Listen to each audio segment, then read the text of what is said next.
Atos 25, versículos 9 a 12. Acompanhe com fé a leitura da palavra do Senhor.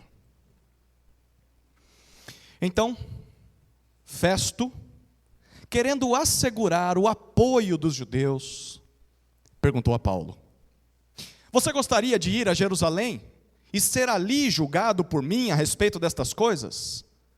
Paulo respondeu: estou diante do tribunal de César, onde convém que eu seja julgado. Não fiz mal nenhum aos judeus, como o Senhor sabe muito bem. Se de fato pratiquei algum mal ou crime digno de morte, estou pronto para morrer. Se pelo contrário, não são verdadeiras as coisas de que me acusam, ninguém pode me entregar a eles. Apelo para César. Então Festo, tendo falado com o conselho, respondeu: já que apelou para César você irá. Oremos mais uma vez, queridos. Querido Deus, estamos diante de Tua santa palavra, e o que mais precisamos, não só hoje, mas durante todo este ano e toda a nossa vida, é da vida que flui dessa palavra. Então te suplicamos para que Teu Espírito nos conduza à compreensão desse texto, mas principalmente a fé naquilo que Ele diz, e que Ele nos transforme à medida em que nos aproxima da pessoa do Teu Filho Jesus, nosso Redentor. No nome dEle que oramos. Amém. Quem é como eu e tem problema de vista, sabe muito bem que quando você está sem o óculos ou sem a lente, tudo fica mais diferente, não é? Mas quando você coloca a lente, nossa gente, vocês estão até mais bonitos agora. Quando você coloca a lente, tudo muda. As coisas ficam mais nítidas, as letras, você consegue enxergar, as figuras, os rostos, as placas de trânsito, as dimensões, tudo muda quando você está com a lente certa. A pergunta é melhor enxergar sem as lentes ou com as lentes? Você que usa lentes, o que é melhor? Com as lentes. Com certeza, não? Agora, e se eu te dissesse que as situações deste mundo, dessa vida, ficam bem mais diferentes quando nós as enxergamos com as lentes de Deus? Tudo muda. Quando nós olhamos para essa vida, da forma com que Deus olha, nós passamos a ver as coisas como Ele vê. Nós vemos as pessoas como Deus vê, as relações que nós temos com elas, as emoções que nós sentimos, os valores, os bens materiais, a nossa saúde, tudo fica diferente, até mesmo a morte. Quando nós olhamos para a morte com os óculos divinos, ela muda de figura. Que lentes são essas? O que seria esse óculos divino que clarifica a nossa visão, purifica os nossos olhos, para que a gente enxergue as coisas como elas realmente são, na perspectiva de Deus? Bom, a resposta é o Evangelho.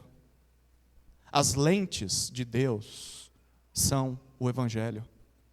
Quando nós olhamos para o mundo à luz do Evangelho de Jesus Cristo, tudo muda de perspectiva. Tudo. Até mesmo as coisas que mais têm te feito sofrer. As suas privações, os seus sofrimentos, dores, injustiças, tudo muda de figura. E essa história que nós vamos estudar hoje é um exemplo disso. Lá em Jerusalém, no capítulo 21, o apóstolo Paulo foi preso. Foi preso sob falsas acusações dos judeus. E desde então, mais de 2 anos se passaram. Ele vai de um lado para o outro. Capítulos 22 até 25 tem mostrado isso para nós. Paulo teve a sua vida em risco desde esse momento. Mais falsas acusações, injustiças sendo cometidas por meio de juízes. Nós tivemos agressões a Paulo. nós tivemos conspirações, tentativas de assassinato. E mesmo provando a sua inocência várias vezes, o apóstolo Paulo ainda continuou preso. No momento ele está preso em Cesareia. Cesareia era a capital política de toda a região da Judéia.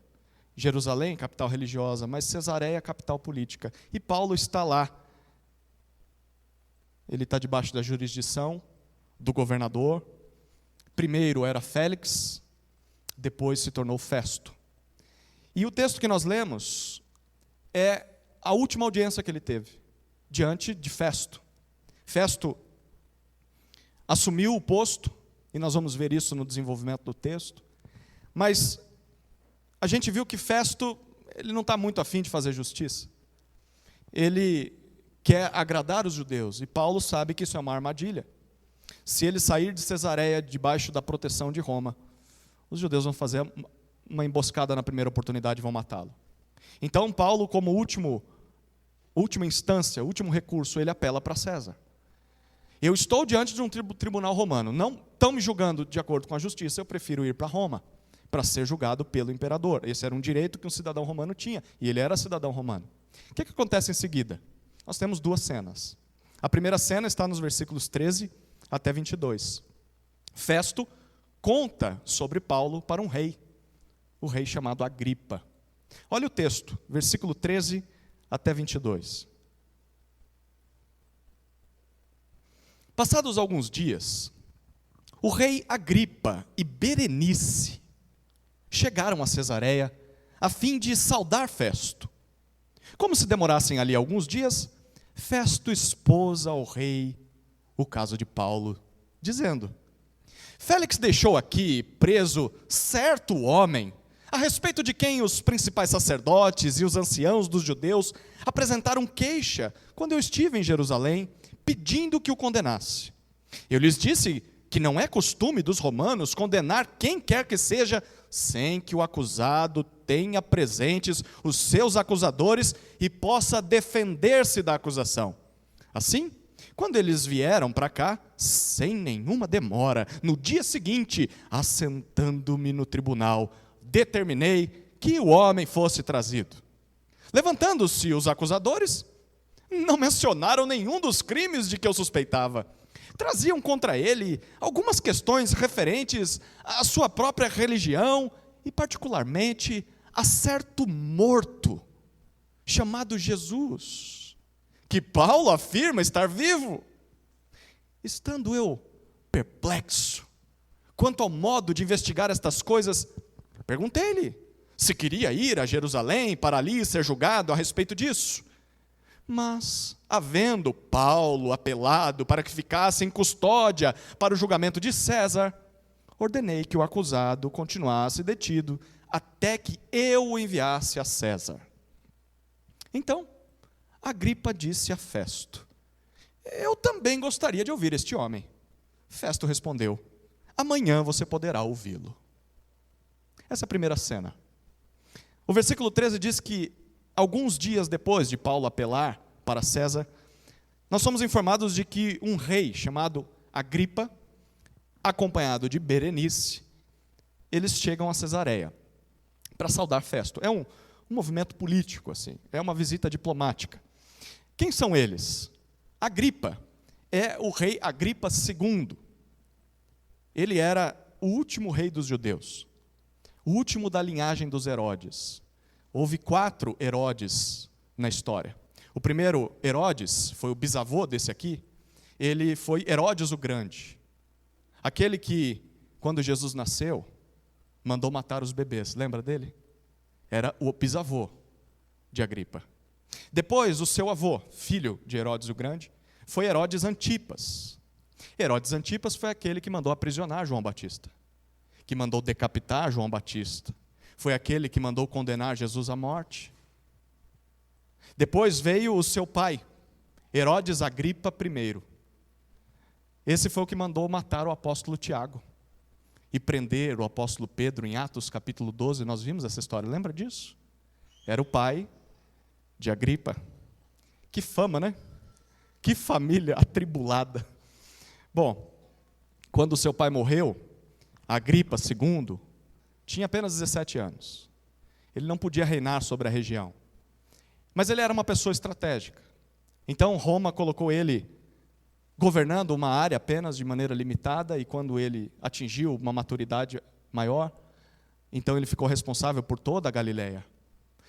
Mas enfim, diferente dos seus antecessores, Agripa II ele era mais tranquilo. Ele era um homem praticante, zeloso dos costumes judaicos. Por isso ele tinha o poder de supervisionar as coisas do templo. Todas as ofertas que entravam no templo em Jerusalém passavam por Agripa. E ele também tinha a autoridade de escolher o sumo sacerdote lá em Jerusalém. Esse é Agripa.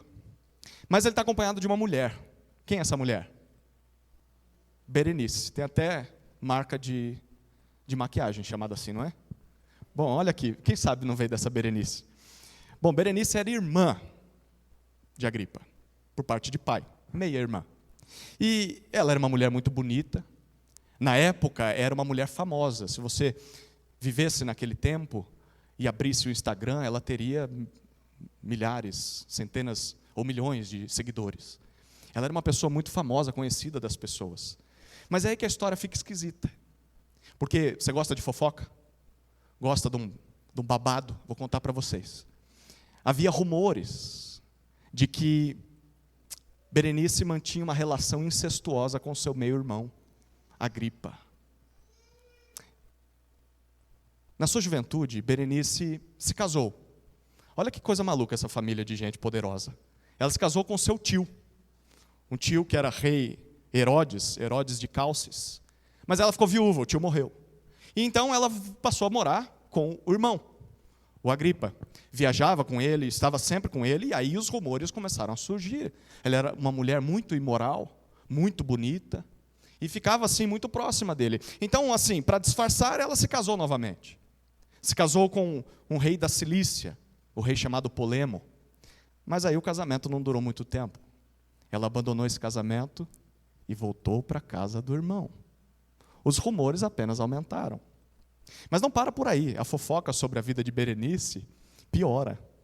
Havia outros rumores de que ela era uma das amantes do general Tito, aquele que futuramente se tornaria o imperador de Roma. Essa é a famosa Berenice. Estaria nas capas de fofoca, de revistas de fofoca, certamente, sim ou não? Agripa e Berenice. Que casal 10, né? Eles chegam para visitar Festo em Cesareia. E o versículo 14 diz que ali eles ficam alguns dias. Provavelmente conversando, se conhecendo, bebendo muito, porque eles bebiam bastante. E aí chega o momento em que Paulo é apresentado. Festo se lembra, olha, deixa eu contar um negócio para você, Agripa, é esquisito aqui a história. O antigo governador, o Félix, ele me deixou aqui, olha como ele se refere a Paulo, no versículo 14. Certo homem. Você poderia ler um ilustre desconhecido. Me deixou aqui certo homem, versículo 15. E aí quando eu fui para Jerusalém, meu primeiro ato como governador, os principais líderes dos judeus me pediram a cabeça dele. Me pediram que eu condenasse Paulo, obviamente, à morte. Mas, olha o versículo 16. Eu respondi para eles, não é costume dos romanos condenar alguém dessa maneira, sem direito de defesa. Só que ele faltou falar, né, que mesmo se defendendo, a pessoa ainda assim é condenada, né? Mas eu disse para o povo lá, não é costume. Por isso, versículo 17, ele diz, quando eu voltei para Cesareia, que é a capital política, eu rapidamente tratei de julgar a questão. Então, é aí que a coisa fica interessante, Agripa e Berenice. Olha o versículo 18. Quando os acusadores chegaram, eles não acusaram esse preso daquilo que eu esperava. Eu estava pensando, provavelmente, que era uma revolta contra Roma, que esse homem era um revolucionário, um assassino. Mas as únicas acusações, versículo 19, eram algumas questões referentes à sua própria religião, aos atos de fé que os judeus têm na sua divindade. E, em segundo lugar, as acusações eram sobre um certo morto. Você poderia ler também um ilustre desconhecido, só que esse tem nome, um certo morto chamado Jesus, que Paulo afirma estar vivo. Reparem dois detalhes aqui nesse relato de Festo. O primeiro é que, segundo ele, as acusações dos judeus não tinham nada a ver contra o Estado romano. Aquilo que fez Paulo estar preso não era uma questão contra o Império Romano. A fé de Paulo não ameaçava o Império Romano. E isso é importante, porque esse livro aqui, ele foi também escrito para defender o direito dos cristãos, a inocência deles perante a lei romana. Era uma época em que o próprio general Tito, futuro imperador, já não nutria assim um carinho pelos cristãos. E ao longo das décadas, os cristãos começaram a ser repelidos pela sociedade e, com o passar dos séculos, perseguidos pelos romanos. E esse livro foi escrito pensando nisso, para mostrar que a fé cristã não é uma ameaça ao Império Romano. E isso é muito importante para nós. Crer em Jesus não é uma ameaça contra os governantes deste mundo. Fundamentalmente não é. Pelo contrário, se você ler a Bíblia com o coração aberto a entender o que ela diz, vai descobrir que Jesus exige de seus seguidores que eles orem pelas autoridades, que eles se submetam às leis, desde que as leis não firam princípios bíblicos. Jesus chama os seus seguidores a pagar impostos. Ensina seus seguidores também a cobrar justiça, a exigir justiça, supervisionar justiça para si, mas justiça para todos, sejam crentes, sejam descrentes. O Novo Testamento também diz que Jesus chama os seus seguidores a condenar as maldades dos governantes, como representantes do justo juiz neste mundo. E é exatamente por isso que muitos governantes ímpios resistem aos cristãos. E há até aqueles que odeiam cristãos. Em seus próprios planos de governo, tem lá cláusulas que dizem: somos contra as igrejas, somos contra o cristianismo. Por quê? Por que poderosos deste mundo odiariam e rejeitariam cristãos? Porque quando os discípulos de Jesus cumprem o seu verdadeiro papel na sociedade, eles estão lembrando essas autoridades de que há um rei maior do que elas. Existe um rei que as colocou naquele posto de autoridade. Eles não são o rei do mundo. Eles estão trabalhando a favor desse rei, mesmo que não o reconheçam. E quando os discípulos de Jesus cumprem seu papel na sociedade, também estão lembrando essas autoridades de que haverá um dia em que eles irão prestar contas de seu governo. Um dia a justiça será executada. Esse rei Jesus irá punir toda a injustiça. O evangelho, queridos, não é necessariamente contra os governos deste mundo. Ele é apenas contra a injustiça, contra a maldade. E por isso, muitas vezes, ele vai ser rejeitado. Muitas vezes vai ser perseguido pelos poderosos. Porque quem está no poder, muitas vezes, não quer ser lembrado dessas verdades. Quando nós olhamos para a sociedade com as lentes do evangelho, é assim que nós passamos a nos enxergar perante as autoridades.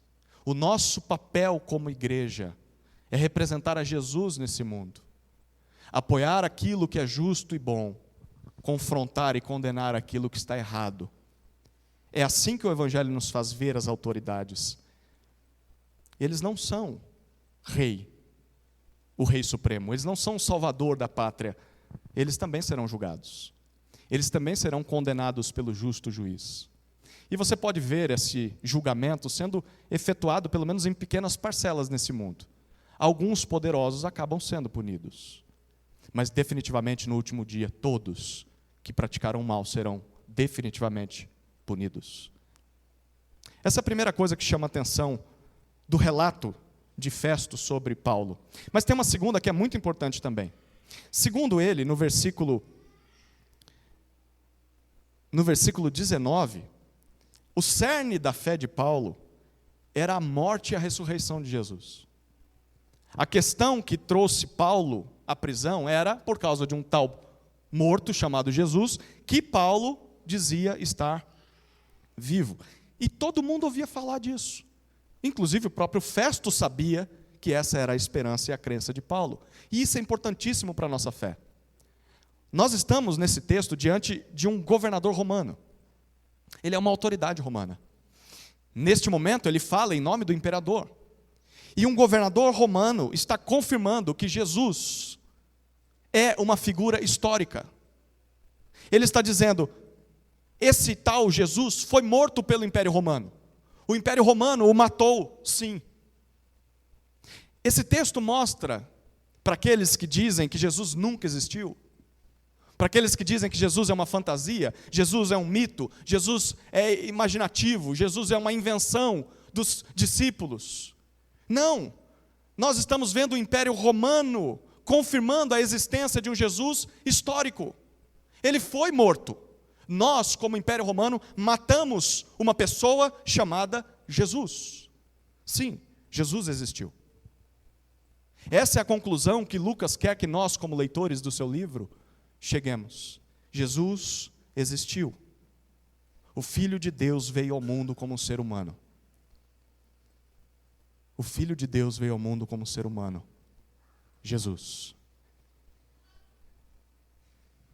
Nós não cremos em um mito. Nós não cremos numa ilusão. Jesus é real. Jesus existiu. Mas Jesus também morreu. E é isso que esse governador está dizendo. Morreu sob a espada de Roma. Para Festo. Isso não significa nada. E para esse mundo descrente onde nós vivemos, o fato de Jesus ter existido, tá bom. Isso não significa nada. É só mais um judeu que foi morto naquela época.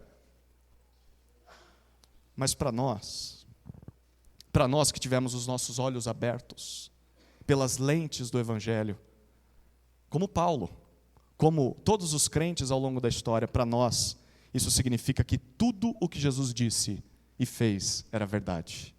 Jesus existiu e no Jesus histórico, Deus castigou todos os nossos pecados. Enquanto ele estava naquela cruz pendurado pelos romanos, ali acontecia a nossa redenção. E Festo está confirmando isso. Isto é real. Você não acredita em um mito. Você não acredita em uma fábula. Você acredita na verdade, a verdade do Evangelho. Mas para isso é preciso ter fé na ressurreição de Jesus. Perceba que era nisso que Paulo cria e afirmava. Festo diz, Paulo está dizendo que esse Jesus que nós matamos ressuscitou, está vivo. Ninguém desfruta dos benefícios da morte de Jesus se não crer também na ressurreição de Jesus. É através da ressurreição de Jesus que Deus confirma tudo que Jesus disse, tudo que Jesus fez. A ressurreição de Jesus é a garantia de que nós fomos perdoados, de que nós somos salvos pelo Rei. E segundo Festo, era isso que Paulo pregava. Paulo diz que esse tal Jesus está vivo. Quando o Festo ouviu sobre Jesus, Festo não conseguia ver nada além de um certo morto que dizem que ressuscitou. Infelizmente, essa é a visão de muitas pessoas nesse mundo. Muitas pessoas que talvez até reconheçam que Jesus tenha feito alguns milagres, foi um bom mestre, mas de que ele não passa de um judeu que morreu. Só isso. Ele não é Salvador, ele não é Senhor, muito menos divino. Pode ter sido um profeta, pode ter sido uma pessoa importante, mas não é tudo o que nós vemos na palavra de Deus. Infelizmente, essa é a visão de muitas pessoas ao nosso redor. Talvez seja a sua visão hoje. Talvez você veja Jesus apenas dessa maneira, como Festo está vendo. É apenas um homem que morreu e os outros dizem que ressuscitou. A minha oração, mais profunda e sincera, é que Deus abra os seus olhos para que você contemple a verdade. Jesus não foi só um judeu que morreu. Para Paulo, Jesus era o seu redentor.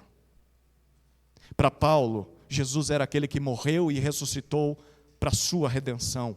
E se essa é a sua visão aqui nessa noite, se para você Jesus é isso, aquele que morreu e ressuscitou para te salvar, então também dê graças a Deus por poder enxergar. Porque há inúmeras pessoas nesse mundo que não conseguem enxergar isso. Se você consegue ver Jesus como aquele que morreu e ressuscitou para a tua redenção, isso é presente de Deus.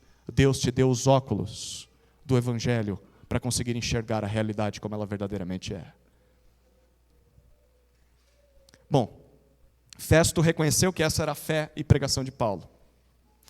Mas agora é hora de perguntar, e quanto a nós? Imagine-se no lugar de Festo, ou melhor, de Paulo nas mãos de Festo. Imagine se Festo estivesse julgando você. Este mundo é o mundo dos julgamentos. Nós saímos por essas portas e estamos sendo julgados. Julgados pelo nosso marido, pela nossa esposa, que talvez não seja crente. Julgados pelos nossos filhos, pelos nossos avós, pelos nossos vizinhos, pelos familiares. Somos julgados por colegas de trabalho, somos julgados por amigos, somos julgados por autoridades.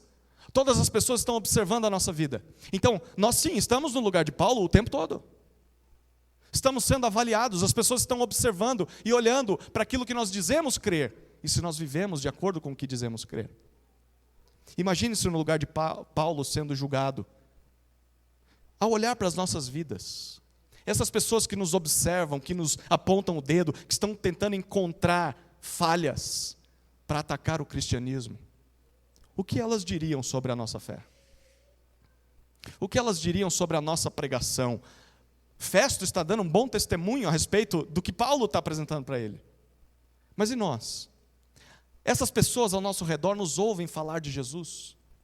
Essas pessoas nos ouvem falar da sua morte, da sua ressurreição. Elas veem o nosso bom testemunho, o que a nossa conduta diz a respeito de Jesus para as pessoas à nossa volta. O que elas diriam sobre nós para Agripa? Por mais que Festo não acreditasse que Jesus ressuscitou,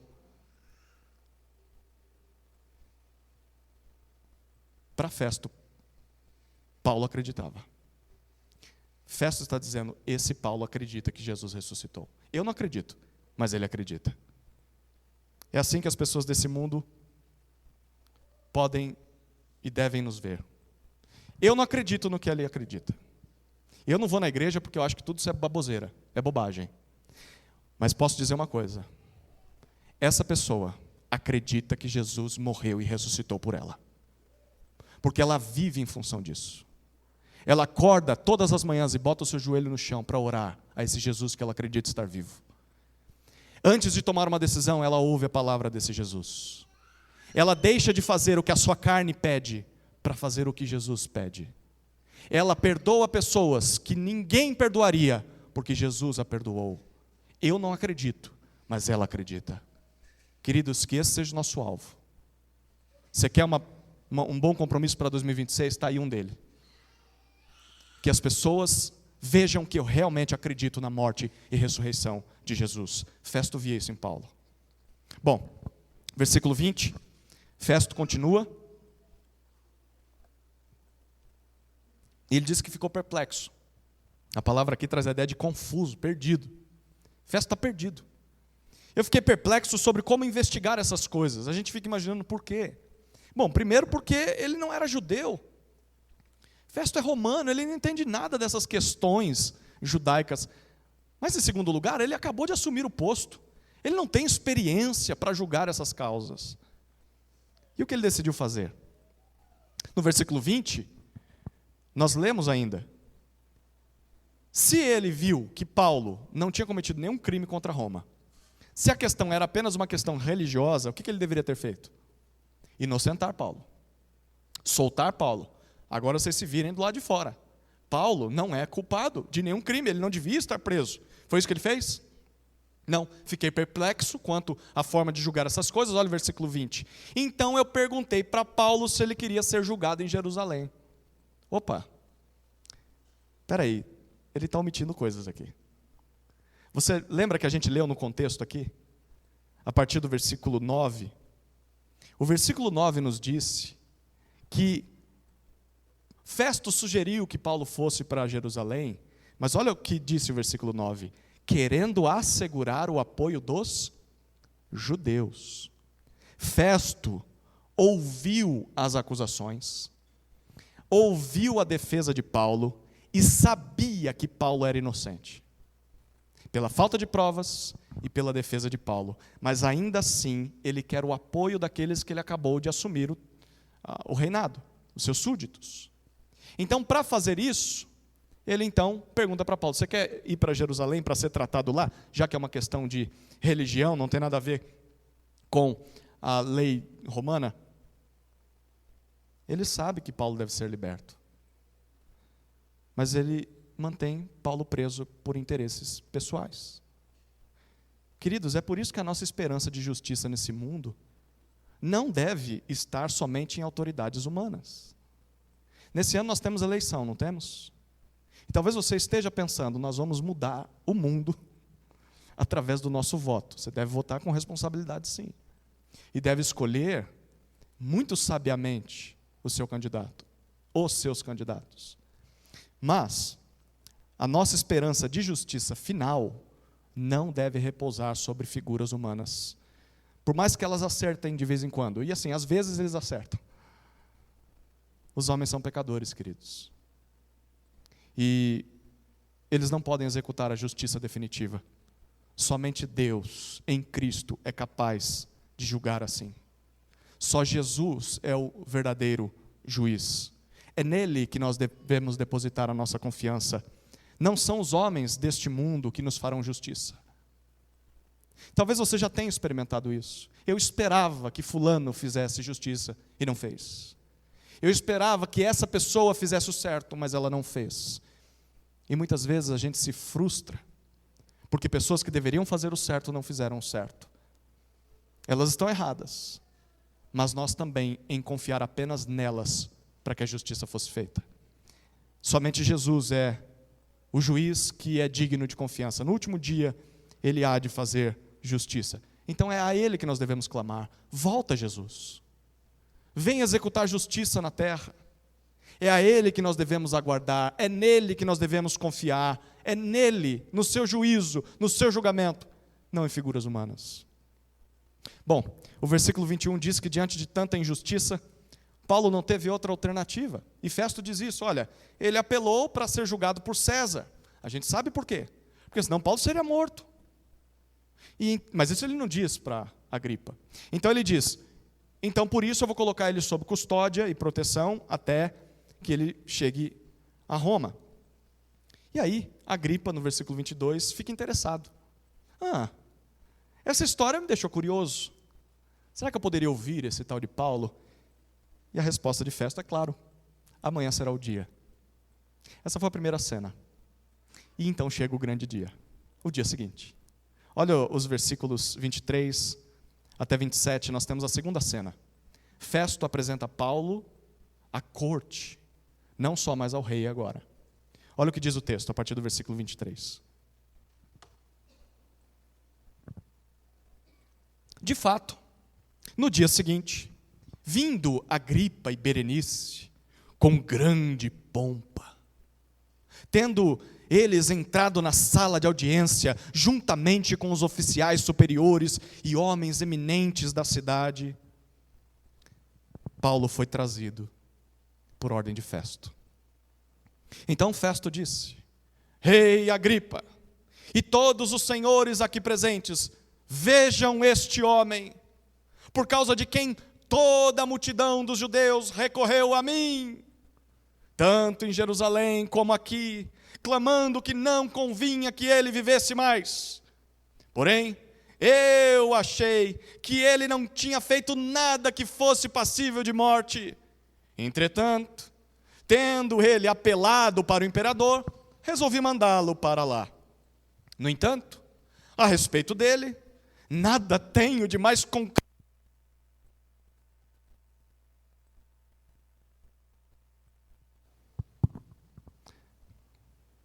Versículo 26. No entanto, a respeito dele, nada tenho de mais concreto que possa escrever ao imperador. Por isso eu o trouxe à presença dos senhores, e especialmente à sua presença, ó rei Agripa, para que, feita a arguição, eu tenha alguma coisa que escrever. Porque não me parece razoável enviar um preso sem mencionar, ao mesmo tempo, as acusações que existem contra ele. Enfim, chega o grande dia. No versículo 23, nós lemos que Festo, provavelmente assentado no trono do governador, os governadores romanos usavam uma vestimenta, um manto vermelho vivo, cor de sangue, e então entram os convidados. Os primeiros convidados, o texto enfatiza, são Agripa e Berenice. Percebeu o detalhe? Com grande pompa. Palavrinha que não se usa hoje em dia, né? Grande pompa. Pompa é uma palavra curiosa. Ela é a tradução de um termo grego, o termo fantasia. Fantasia, naquela época, significava uma exibição, um show, algo com uma aparência esplendorosa, um espetáculo cheio de glória. Possivelmente eles estão entrando vestidos com mantos reais. Naquela época, reis e rainhas usavam a cor púrpura. Só a realeza usava essa cor. E eles estão entrando com suas vestimentas reais, bem possivelmente com coroas douradas sobre sua cabeça. Estão sendo ovacionados pelos presentes. Uma grande exibição, um espetáculo. Tem uma nota aqui. Lucas, que está contando essa história para nós, nos contou a história do pai desse rei. O rei Herodes Agripa I. Lá em Atos 12. Ele foi ferido por Deus com uma doença mortal, exatamente numa ocasião muito semelhante a essa. Ele foi apresentado ao povo, assentado nesse mesmo trono que Festo está assentado. E ele recebeu a adoração do povo. O povo dizia, é a voz de um Deus e não de um homem. Quem estava aqui quando a gente estudou Atos 12? Você lembra o que aconteceu com ele?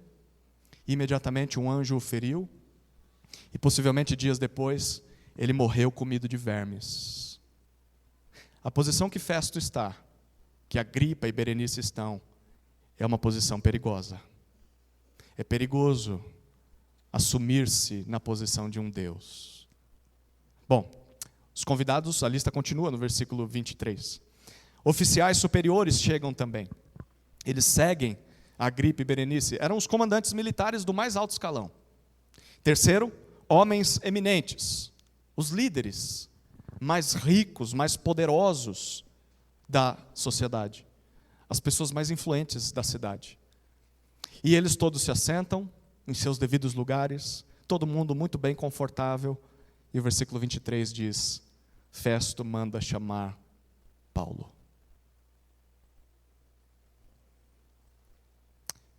Não dá para ler esse versículo sem imaginar o contraste que Lucas está pintando para nós. Use a sua imaginação nesse momento. De um lado da corte estão as pessoas mais ricas e poderosas da região, com as melhores roupas, com os melhores pingentes, com coroa, as pessoas mais poderosas, com o maior poder e autoridade que o Império Romano podia dar a alguém. Do outro lado, no banco dos réus, está um certo homem, um mero prisioneiro chamado Paulo. Sabe o que significa o nome Paulo? A palavra significava o pequeno, o menor de todos. Literalmente nós estamos diante dos maiores e do menor. Já parou para imaginar como Paulo era? Eu não sei você, mas quando criança e depois após a minha conversão, eu sempre imaginei um homem forte. Sempre imaginei alguém imponente, até bonito. Um homem carismático. Um homem assim que todo mundo queria ouvir. Um homem com voz poderosa, convincente. Eu não sei como você imagina o apóstolo Paulo, mas infelizmente alguns relatos antigos, não inspirados por Deus, mas de pessoas que conviveram com ele, descrevem a figura de Paulo da seguinte maneira, abre aspas, Paulo era pequeno e pouco atraente, calvo, com sobrancelhas salientes, nariz adunco, curvado, e pernas tortas.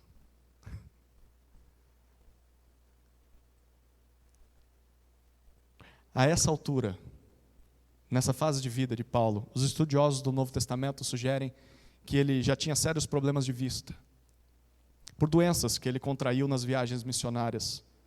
Era um homem que não enxergava direito.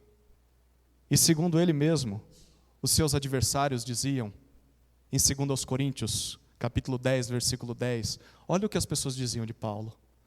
As cartas dele são graves, são rigorosas, severas, pesadas, mas também são fortes, são palavras poderosas, firmes, isso nas cartas.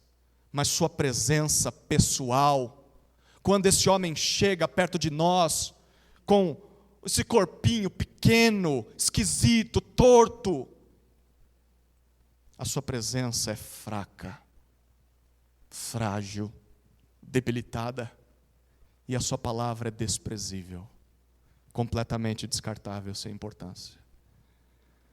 Esse era o apóstolo Paulo. Mas vamos ouvir ele falando sobre ele mesmo. Rapidamente, abra em 2 Coríntios, capítulo 6, a partir do versículo 4.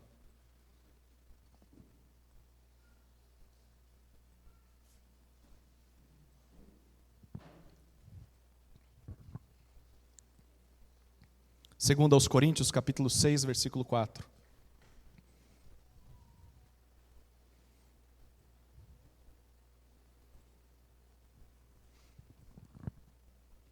Olha o que o apóstolo Paulo fala sobre ele e o seu ministério e os seus companheiros.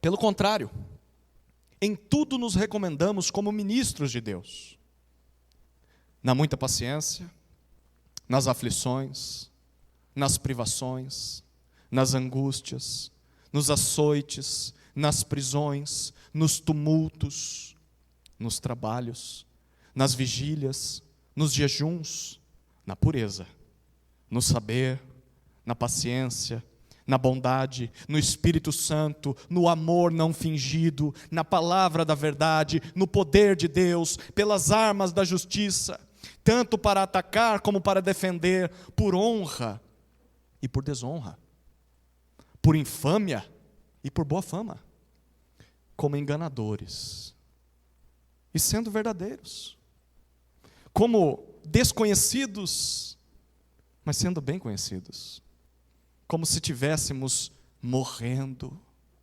mas eis que vivemos, como castigados, porém não mortos, como entristecidos, mas sempre alegres, como pobres, mas enriquecendo a muitos, como nada tendo, mas possuindo tudo.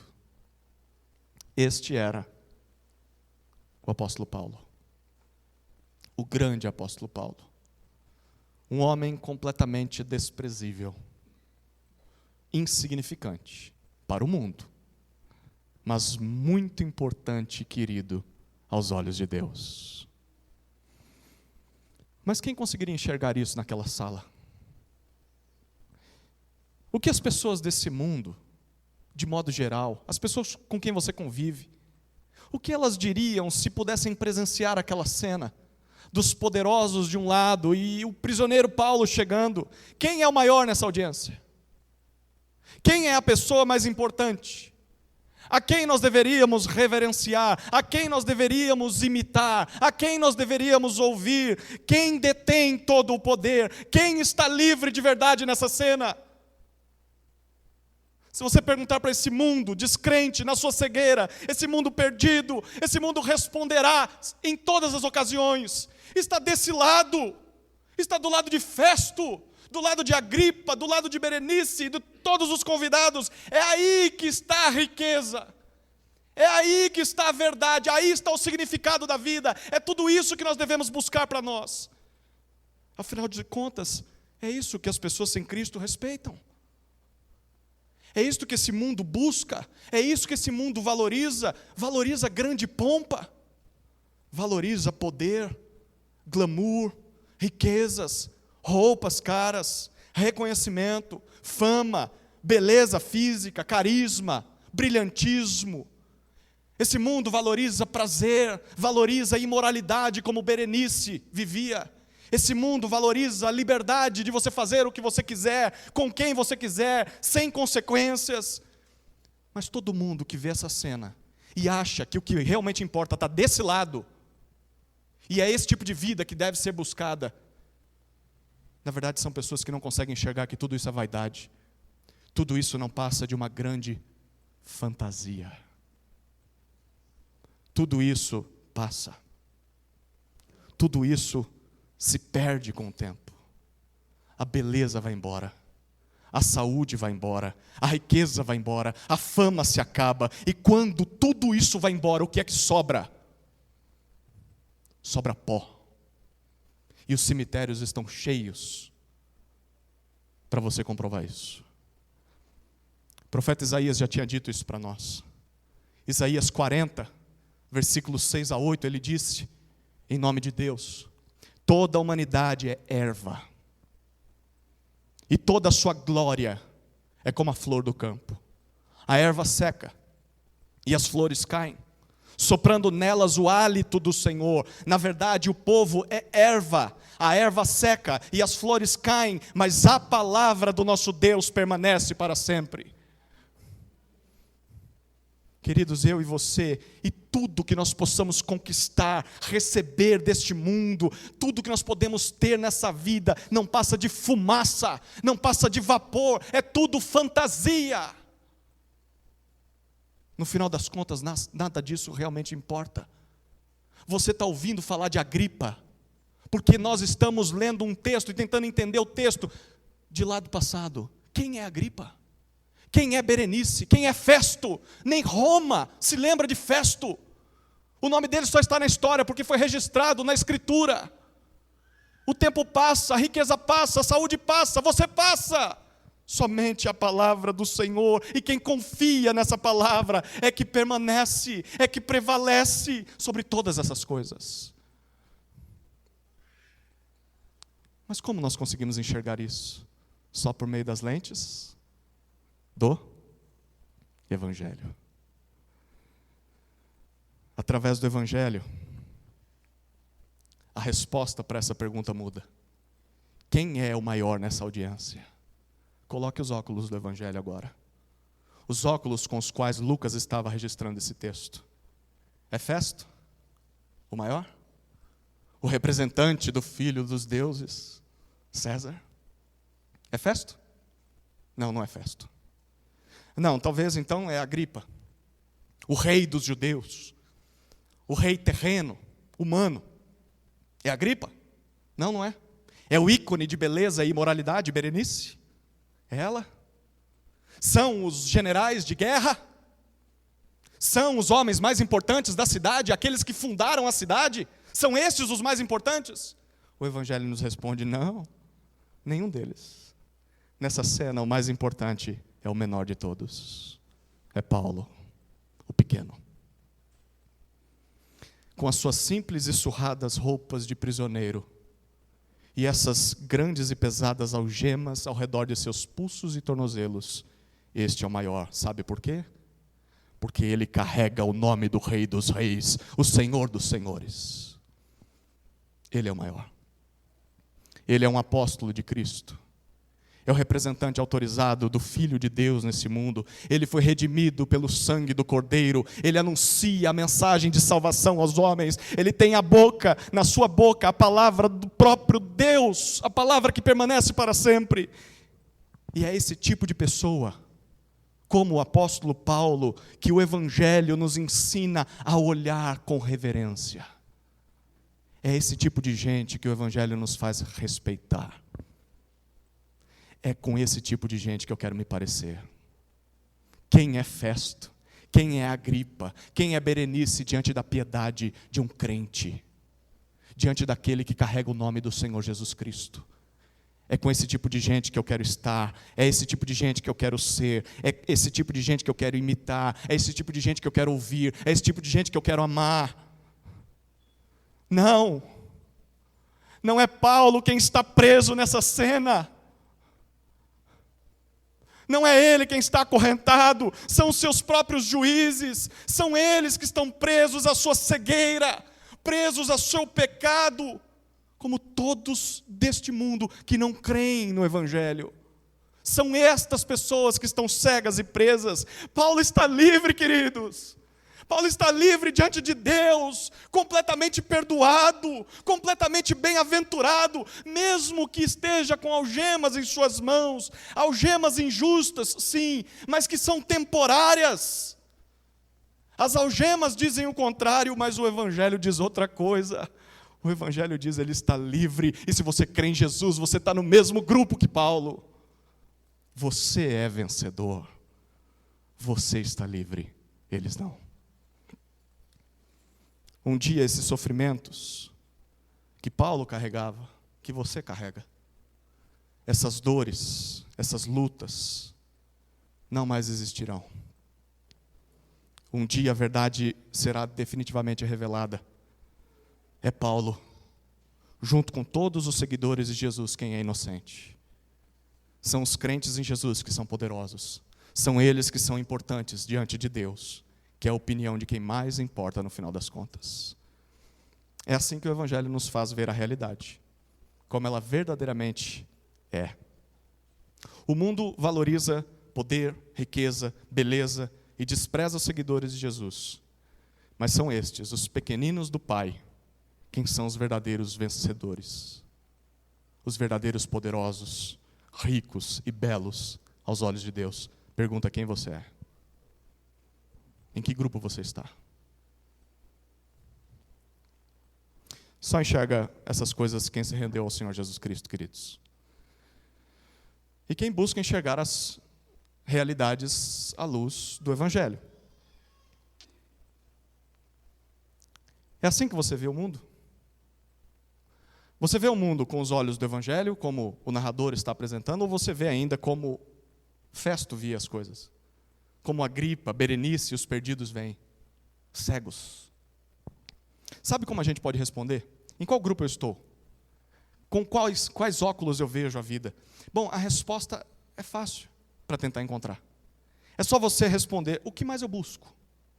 O que mais eu desejo? Pelo que mais eu luto? O que mais eu valorizo nessa vida? O que eu tenho feito com a minha vida? É na presença de quem que eu gosto mais de estar? Se a resposta que você der para essas perguntas é: eu gosto do que Festo tem, eu gosto de quem Agripa é, eu gosto da companhia de gente como Berenice, eu quero estar neste tipo de mundo. Bom, se você quer e busca o que os perdidos, o que os cegos, o que os escravos do pecado querem e buscam, então das duas uma. Ou você ainda está perdido como eles, e você precisa ser liberto pelo poder do Evangelho. E talvez essa seja a noite. Você se arrependa e creia em Jesus, para então ser liberto. Ou, a segunda possibilidade, você parou de olhar para a vida com os olhos do Evangelho. Você até crê em Jesus, mas as coisas foram acontecendo na vida e você começou a olhar e falar: poxa, a vida é difícil enxergar com esse óculos. Deixa eu tirar ele só para descansar um pouquinho a minha vista. Nossa, o mundo não é tão feio assim. Nossa, os prazeres dessa vida são gostosos. Que tal eu ficar um pouquinho só desse lado? Eu ainda vou buscar Jesus, mas depois eu uso óculos. Talvez esse seja o seu caso. Sabe o que você deve fazer? Bota o teu joelho no chão, pede perdão para o Senhor e volta a interpretar a realidade com os óculos de Deus. Ele já te salvou, Ele já te colocou desse lado. Por que você ainda quer viver desse lado? Não faz nenhum sentido. Hoje é dia de passar no oftalmologista.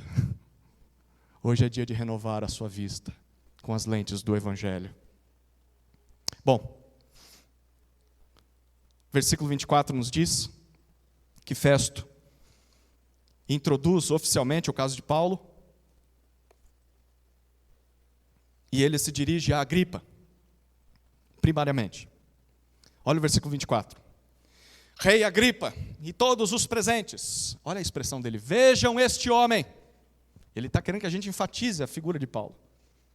Versículo 24 continua: é por causa dele que toda a multidão de judeus, que exagero, né? O Festo se vê como muito importante, toda a multidão de judeus. Não era todo mundo, né? Isso era muito judeu. Mas não eram todos os judeus. Atos já nos diz que muitos judeus creram em Jesus. Então não eram todos os judeus. Mas ele está dizendo, todos os judeus vieram até mim, tanto em Jerusalém quanto aqui, clamando que não convinha que ele vivesse mais. Bom, pelo menos isso é verdade, né? Eles queriam Paulo morto. Versículo 25. Porém, depois de ouvir os seus acusadores, ouvir a sua defesa, analisar todas as provas, olha o que ele diz, concluí que ele não tinha feito nada passível de morte, ou seja, ele é inocente. Observe, o próprio Festo está afirmando isso novamente, só que agora em um processo formal, diante de um tribunal romano. Bom, se Paulo é inocente, o que deveria acontecer aqui? O que deveria acontecer com o inocente? Ser liberto, não é? É isso que o autor do livro está dizendo. Para todo aquele que fosse ler esse livro. Os crentes em Jesus são inocentes. Perante as leis humanas, eles não cometeram nenhum crime só por crerem em Jesus. Então eles não devem ser perseguidos, não devem ser presos, não devem ser torturados, não devem ser mortos, simplesmente por causa de sua profissão de fé, a menos que tenham cometido algum crime, aí é outra história. Mas só por crer em Jesus, isso não é crime. Olha o que ele diz ainda no versículo 25. Entretanto, tendo ele apelado para o imperador, faltou falar que Paulo só apelou para o imperador para se proteger, né? Mas é claro, ele não vai dizer isso numa audiência. Resolvi mandá-lo para lá, como quem diz, pelo menos a partir de agora eu vou cumprir a justiça romana. Ele apelou para um direito dele, eu vou dar o que ele pede, o que ele merece. Bom, realmente não dá para esperar de Festo a verdadeira justiça, né?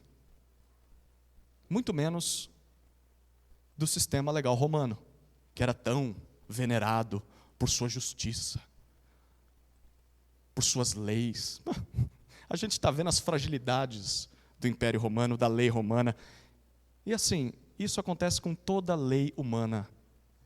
De modo geral, é cheia de falhas, cheia de inconsistências. Tudo aquilo que os homens sem Deus pensam e escrevem, por mais bem intencionados que eles sejam, tudo isso não é capaz de nos oferecer tudo aquilo que nós buscamos. Somente a lei de Deus, como diz o Salmo 19, é perfeita. Só a lei de Deus é capaz de restaurar almas. Só ela é fiel e apta para dar sabedoria aos simples. Só a lei de Deus é reta e alegra o coração. Só ela é pura e útil para iluminar os olhos. Só ela é límpida e eterna. Só ela é verdadeira e justa. Só a palavra de Deus é mais desejável do que o ouro e é mais doce do que o mel. Sim, nós devemos nos submeter às leis dos homens, desde que não nos levem a pecar. Nós devemos ler e aprender com a sabedoria daqueles que, mesmo não sendo crentes, são bem intencionados e até muito inteligentes. Mas nós não devemos esperar justiça e plena redenção a partir do que eles escrevem e do que eles fazem. Isso nós só encontramos em Deus e na sua palavra. Se tem uma área na tua vida que você não consegue vencer, e você está ouvindo um monte de voz desse mundo, faça isso, faça aquilo, faça isso, faça aquilo. Já pensou em perguntar para Deus o que fazer? Já pensou em abrir a Escritura e tentar descobrir o que a palavra de Deus tem a dizer sobre isso? Porque talvez a sua vida não muda, porque você está baseando a sua mudança em opinião de homens, de filósofos, de psicólogos, de pessoas que, por mais bem intencionadas, não temem a Deus. Ou mesmo temendo a Deus, não conseguem se submeter à Escritura somente.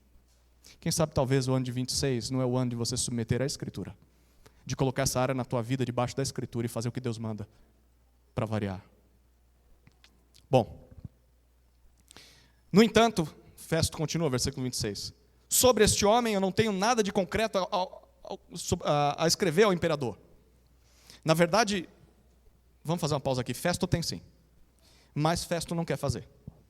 Porque se Festo for escrever a verdade para o imperador, ele vai dizer o seguinte: ó grande imperador César, 2 pontos, estou te enviando um homem completamente inocente, apenas para agradar os judeus, conseguir uma boa posição para mim e tomar o seu precioso tempo, ponto final, passar bem.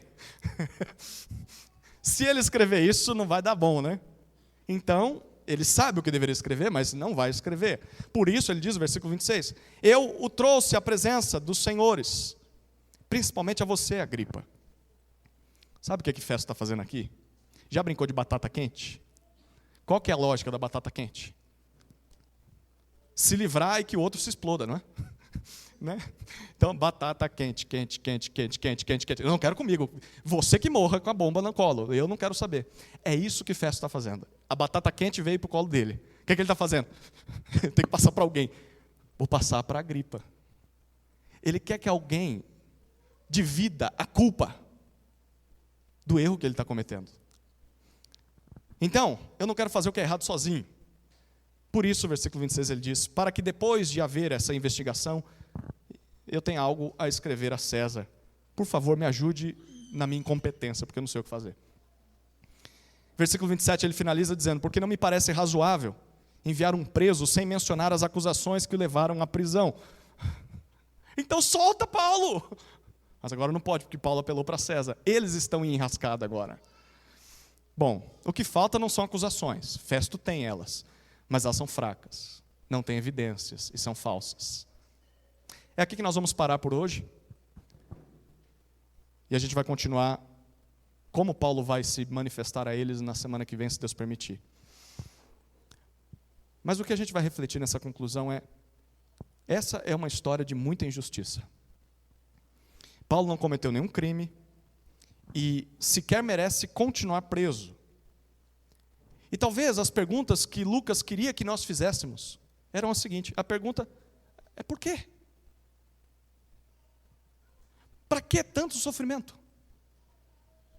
Onde está Jesus nessa história? Como pode Jesus permitir que o seu apóstolo, Paulo, passasse por uma situação tão injusta? Cadê Deus nessa história? Deus vai permitir uma injustiça tão grande contra o seu servo? Talvez você esteja fazendo essas perguntas sobre a sua vida. Onde está Jesus? Cadê Deus? Para que tanta injustiça? Por que tudo isso? Você quer saber mesmo a resposta? Olha o comecinho do sermão de domingo que vem. Olha o versículo 1 do capítulo 26. A seguir, Agripa, dirigindo-se a Paulo, disse, você está autorizado a falar em sua defesa. Paulo tem diante de si uma oportunidade única. Ele poderá anunciar o evangelho às pessoas mais influentes e mais importantes da sua época. Mas ele só pode fazer isso por causa daquelas prisões. Se ele fosse um homem livre, ele nunca teria essa ocasião. Quem foi que arranjou isso? Quem foi que planejou isso? Quem foi que autorizou isso? Você lembra quando Jesus chamou Paulo? Em Atos capítulo 9? O próprio Jesus falou sobre ele. Lá nos versículos 15 e 16, este é, falando de Paulo, um instrumento escolhido por mim, para levar o meu nome diante dos gentios e reis, bem como diante dos filhos de Israel, pois eu mesmo vou mostrar a ele o quanto deve sofrer pelo meu nome. Desde o início, Deus tinha planejado levar o seu evangelho até as pessoas mais importantes da terra. Qual é o instrumento? Paulo. Por qual meio? O meio do sofrimento. Por meio de perseguições, de prisões, de açoites. E talvez isso te soe muito esquisito. E deve soar mesmo. É estranho isso. Mas é assim que Deus trabalha. Deus cumpre a sua vontade. E a vontade de Deus é levar o evangelho, a mensagem de salvação ao mundo inteiro. E Deus cumpre isso apesar dos nossos sofrimentos. E posso dizer mais, Ele cumpre através do nosso sofrimento. Mesmo que a sua dor seja injusta, mesmo que a sua situação seja algo que você não é culpado, não se surpreenda. O sofrimento faz parte do plano, faz parte do processo divino. Isso significa que Deus nos odeia? Significa que Deus nos abandonou? Muito pelo contrário. Ele decidiu não só nos salvar, como nos dar o privilégio de sermos instrumentos nas suas mãos, de levarmos o evangelho às pessoas. É a maior missão da terra, é a missão de seu Filho, e Ele passou para nós esse privilégio. Mas talvez você se pergunte, então por que o sofrimento é necessário? Para que tanto sofrimento? Por que esse sofrimento é inevitável? A resposta é óbvia, olhe para Jesus. Veja como as pessoas trataram o Filho de Deus.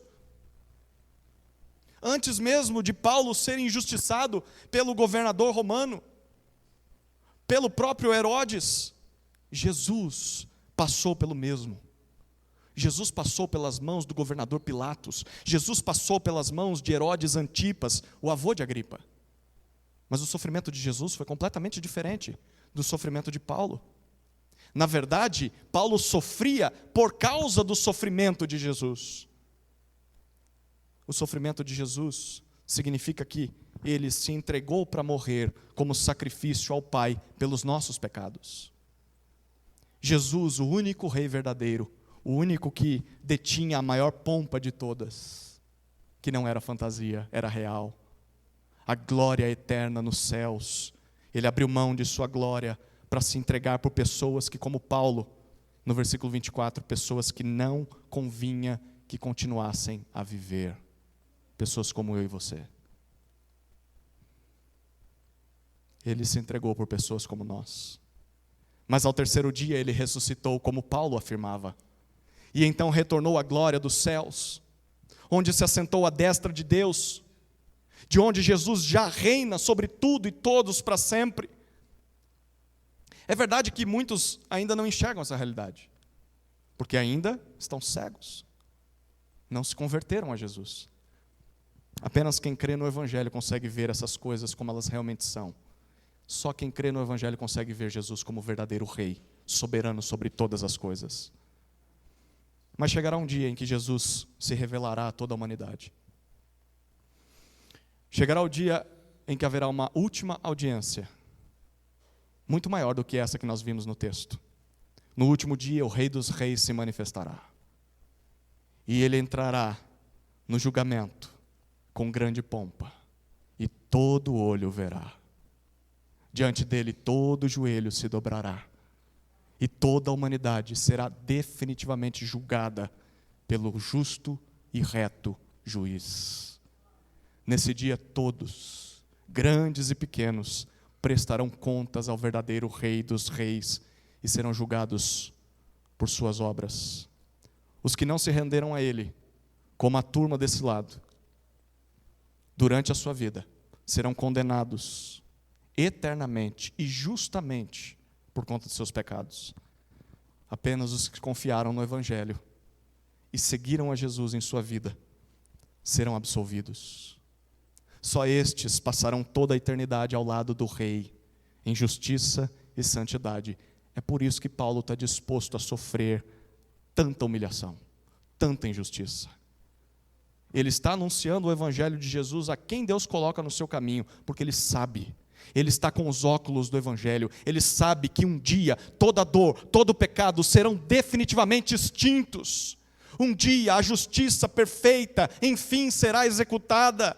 E ele estará para sempre ao lado do seu Salvador. Paulo sabe disso. O que é essa vida perto da eternidade? E quanto a você? Você consegue enxergar tudo isso? Você vê a vida e o futuro dessa maneira, com as lentes do Evangelho? Você consegue ver o seu sofrimento com essa perspectiva? Bom, se você enxerga, então, não se desespere. Frente à injustiça, à dor, ao sofrimento, à morte, tudo isso é passageiro.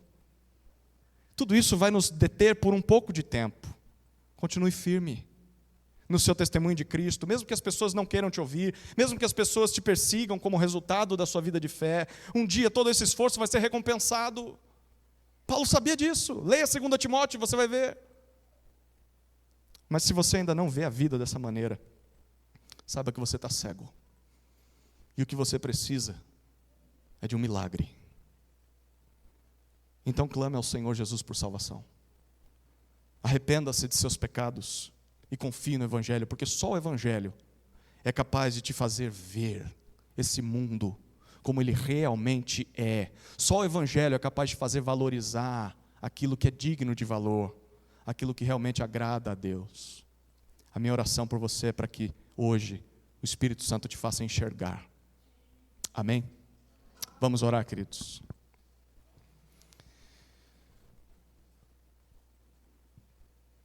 Pai amado, nós te louvamos por tua santa palavra, que nos traz uma compreensão tão clara e profunda da realidade. E nós te pedimos que pela fé, essa palavra nos sustente ao longo desse ano. Sabemos, Deus, que é muito mais fácil nos lembrarmos dessas verdades quando tudo está bem. Mas nós olhamos para o apóstolo Paulo e nada estava bem para ele. Mas mesmo sendo um pecador como nós, pela graça ele perseverou na fé e testemunhou de Cristo a quem quer que fosse. Senhor, conceda essa mesma graça a todos nós. Nos ajude nos dias de vale, nos dias de trevas, e que nesses dias não nos esqueçamos daquilo que era tão claro para nós na luz. Jesus é real, Jesus existiu, e Ele morreu e ressuscitou para a nossa redenção. E um dia Ele voltará e julgará toda a humanidade, e nós estaremos com Ele para sempre, absolvidos por sua obra na cruz. Não permita, Senhor, que nos esqueçamos dessas verdades. Esse mundo quer que nós não lembremos delas. O nosso pecado quer nos acusar, mas não permita, Senhor, que ao retornar Jesus nos encontre como o apóstolo Paulo, pronto, porque completou a carreira, cumpriu o ministério, guardou a fé. Oramos assim, Senhor, gratos, em nome de Jesus, amém.